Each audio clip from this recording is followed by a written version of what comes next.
We are talking about food fads, and today I'm taking on Weight Watchers. Should you do it to lose weight?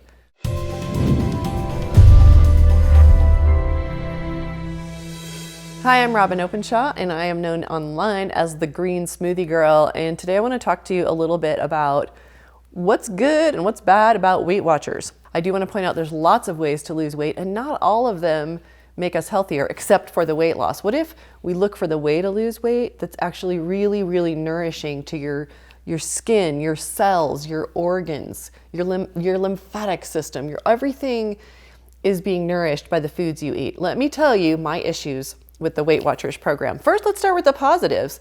There's some good things about Weight Watchers that have caused it to be, I don't know how old that organization is, probably at least 60 years old. One of them is a sense of community. You get together and you have meetings, and you feel non-threatened by all the people in the room because they're all on the same path as you, and you have a common mission, and everybody's there to lose some weight and give each other support. That's some of the really cool stuff about Weight Watchers. There's also a system of points. You've got your little book and or your app, and you can look up how many points it is, and you know exactly what to do, so it's fairly easy to follow. Here's my issue with Weight Watchers. They think there are no good foods and no bad foods. They assign point values. What Weight Watchers is essentially simplifying the rather complicated calorie obsession.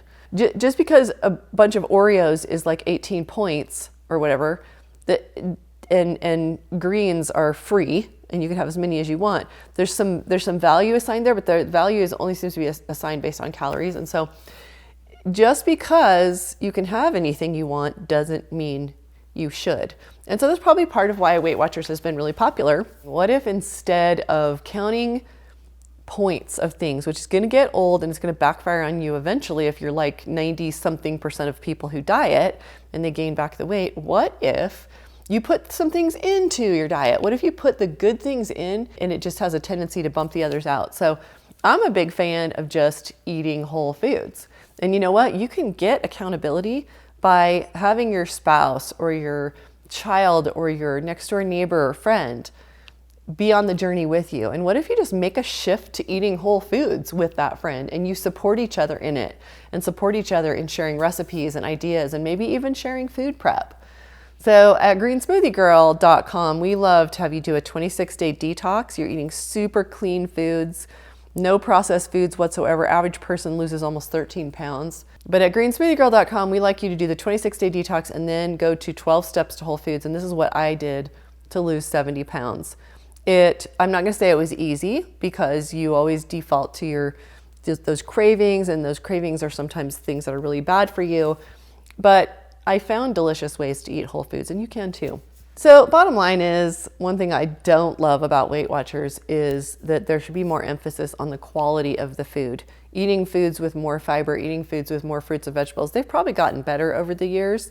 But that's really my criticism of the Weight Watchers program. If it works for you, that's great, but I hope that as a long-term lifestyle strategy, you eat more plant foods, eat more beans, eat more greens, eat more vegetables of all kinds, look for organics.